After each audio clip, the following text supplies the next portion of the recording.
UP land law में पहला question, सीमा आरोपण अधिनियम की धारा 3(9) में किसे परिभाषित किया गया है? डी ऑप्शन सही होगा, परिवार को।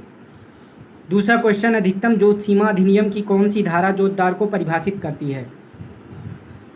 धारा 316। अधिकतम जोत सीमा आरोपण अधिनियम के संदर्भ में सत्य क्या है? ए ऑप्शन सही होगा, अधिकतम जोत सीमा आरोपण अधिनियम 1960। उत्तर प्रदेश जोत चकबंदी अधिनियम कब लागू हुआ? 8 मार्च 1954। उत्तर प्रदेश जोत चकबंदी अधिनियम 1954 की धारा 1 में निम्नलिखित में किसका उल्लेख है? उपरोक्त सभी का। चकबंदी विभाग किसके अधीन आता है? राजस्व विभाग के।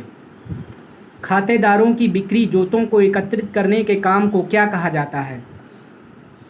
चकबंदी कहा जाता है। चकबंदी लेखपाल, चकबंदी आयुक्त, राजस्व लेखपाल, जिला अधिकारी। तहसील दिवस कब आयोजित किया जाता है? ए एवं बी दोनों को, माह के प्रथम मंगलवार को और माह के तीसरे मंगलवार को।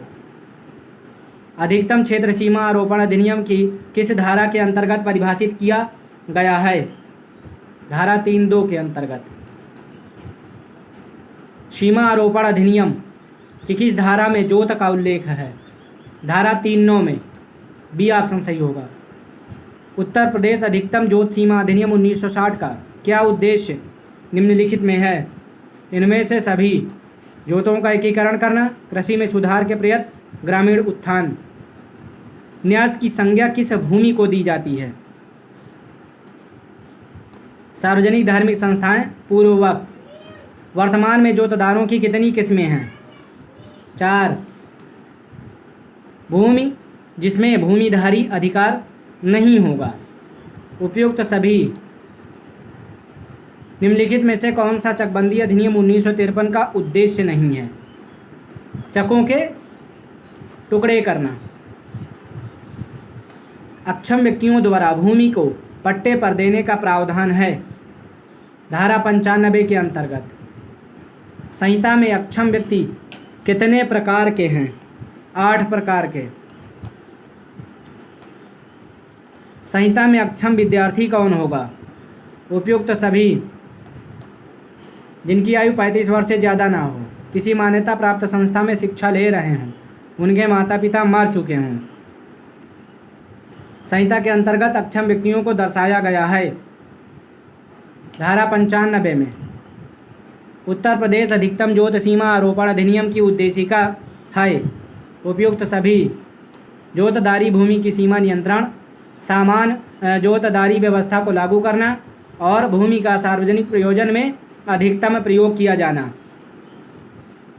उत्तर प्रदेश अधिकतम जोत सीमा आरोपण अधिनियम 1960 लागू हुआ तो 3 जनवरी 1961 को। उत्तर प्रदेश अधिकतम जोत सीमा आरोपण अधिनियम 1960 के प्रावधानों को चुनौती दी जाती है। उपयुक्त कहीं नहीं, ना तो सिविल न्यायालय में, ना तो उच्च न्यायालय में और न ही उच्चतम न्यायालय में। उत्तर प्रदेश अधिकतम जोत सीमा अधिनियम 1960 के प्रावधान व अधिनियम को संरक्षण प्राप्त हुए तो यहाँ पर डी ऑप्शन सही होगा, भारत के संविधान की 9वीं अनुसूची द्वारा।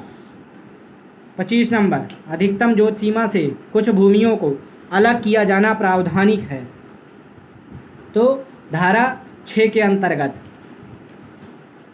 अधिकतम जोत सीमा में धारित भूमि के जोतदार तथा उसके परिवार के सदस्यों के अधिकार प्रावधानिक हैं तो धारा 8 के अंतर्गत। स्त्रियां जो भूमि को पट्टे पर नहीं दे सकती हैं, डी ऑप्शन सही होगा। पति व पत्नी साथ रहते हों, एक अक्षम नहीं है।